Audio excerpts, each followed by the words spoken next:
These are the top 5 tools that you should be using as a web designer in 2024. Keep in mind that I use a ton of tools, but these are the tools that I constantly use over and over again, and I find myself using and very useful. The first, obviously, is Pinterest. Pinterest is good for searching inspiration and actually getting assets and resources. So sometimes you find things like you can search your website structure layout, different button design styles, header styles, anything that you really want in Pinterest, you'll find it right there. And I've always used it in the beginning of my designing developing career, and I'm always going to use it probably till something replaces it, but I don't think anything will replace it. Pinterest is the best go-to place for things like this. I definitely recommend that you use Pinterest, and you have to use it very precisely and be very specific about what you search. This way it will be very useful to you. So for example, when you're searching website design inspirations, don't just search website design inspiration. Think about what type of a website do you want. Is it an education website? Is it a gradient website?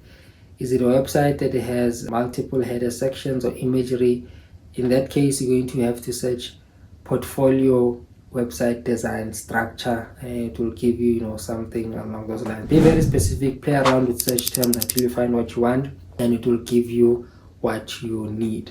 The second is dribble.com. Dribble.com is a website that showcases a lot of work of designers out there, and I usually go there for some inspiration if I'm actually stuck in a project. As you know, as a designer, there is no such thing as an original idea. We always borrow ideas from other designers and we remix that and put our own twists and turns right there. Dribble.com is the best place to go for that. The reason why I love it is that it has very professionally designed websites. You can actually register there and post your work as well and potentially get some attraction on there.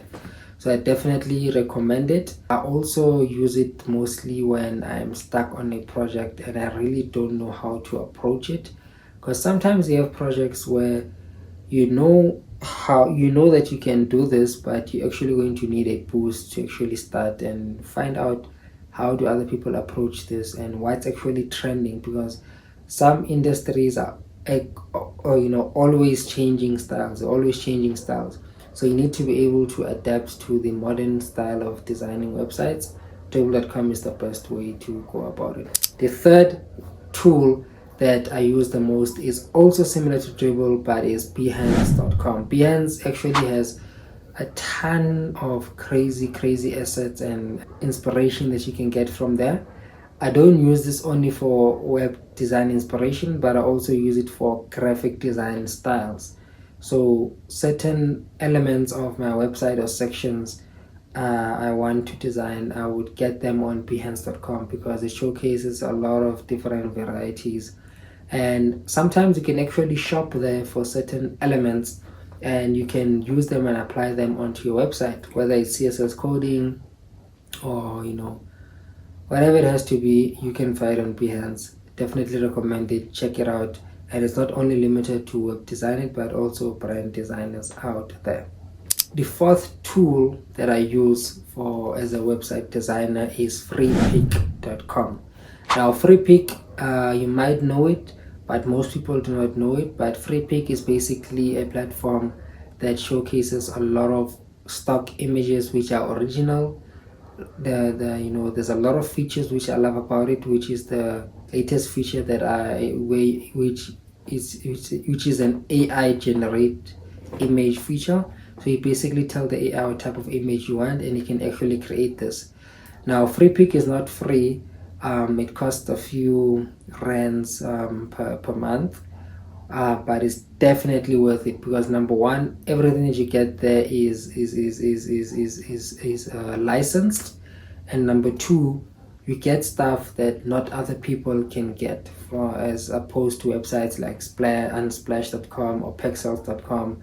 So I definitely recommend this. By the way, this is not only for website designers, it can be for any industry. You can find video there, you can find assets, you can find illustrations, you can find icons, you can find a ton of things Freepik is the best way to go to, and I definitely recommend it for web designers out there, as it will make your life very, very, very easy, especially when the clients are worried about licensed images, and things like that. You can really find professional images and create something unique with AI, and it will make your life easier.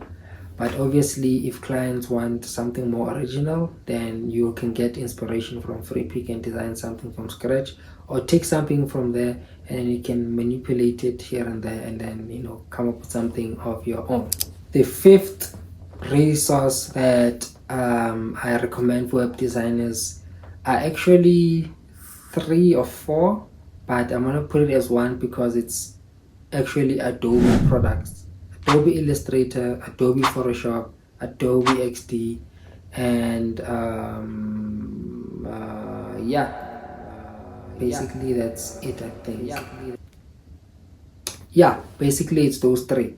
Why would you need Photoshop? Well, you're going to need Photoshop to do image editing for certain projects. So if certain projects you use a certain imagery style, then you might need Photoshop to edit those images and actually edit in high quality, but also lesser in small size, which is very important for your website design loading time, especially when you're using PNGs, in JPEGs on your websites. The second one is Adobe Illustrator. We all know that Adobe Illustrator is used to create illustrations, drawings, and a ton of graphic design styles. Adobe Illustrator is the go-to place that you want to use for this, especially if you want to save, convert them into SVG, things like that. This is good. But keep in mind that Adobe Illustrator is more good for illustrations and icons, and things like that, because for custom icons, because if you're using it for imagery, then the sizes might actually be big and might need you to compress it, and it will just be horrible at the end of the day. So use it more for illustrations and not imagery a lot. But again, it can also be good for imagery. You just need to find a way to make it quality, but also not too big of a size. And you can do a ton of things with Illustrator, image editing, glow effects, glass effects, Gaussian blur, same thing as you can do in Photoshop, but Photoshop is just a place where you can manipulate and maneuver certain graphics. And Adobe XD, obviously my go-to place for prototype website designs and UX UI designs. Definitely recommend it. Has a ton of options, especially once you add certain plugins. It can be good, so I definitely recommend it. The 6th option is Figma. Figma is similar to Adobe XD. It's a platform that you use for UX and UI designs and prototype website designs. Has a lot of plugins, and I see recently a lot of platforms like Webflow and things like that allow you to convert your Figma design into an actually live website or app or something like that. So I definitely recommend it. Does take some time for you to learn, but once you actually learn it over and over again, I think within 3 months you should be able to grasp it properly and start creating custom designs. I'm not going to talk much about it because I actually use it like 10% of the time. I use Adobe XD more, but the times that I do use Figma, I feel that it's very, very useful for certain projects, especially if it's complex designs.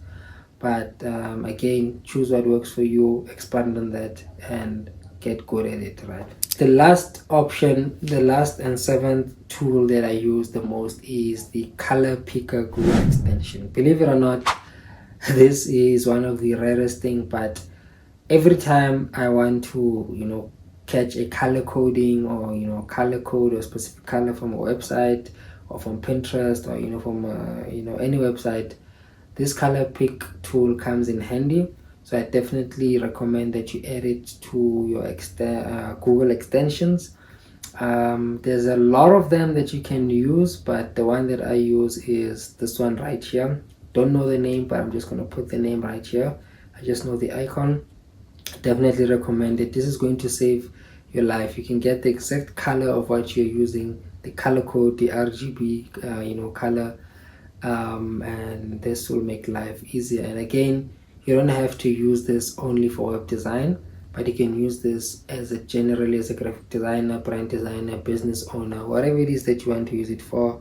This color picker tool is great. I definitely recommend it. Use it, use it, use it, use it. It's gonna make your life much easier. With that being said, guys, I hope you got some value in this video and you're going to definitely be using one of these. And as always, keep designing, keep developing. See you guys in the next video.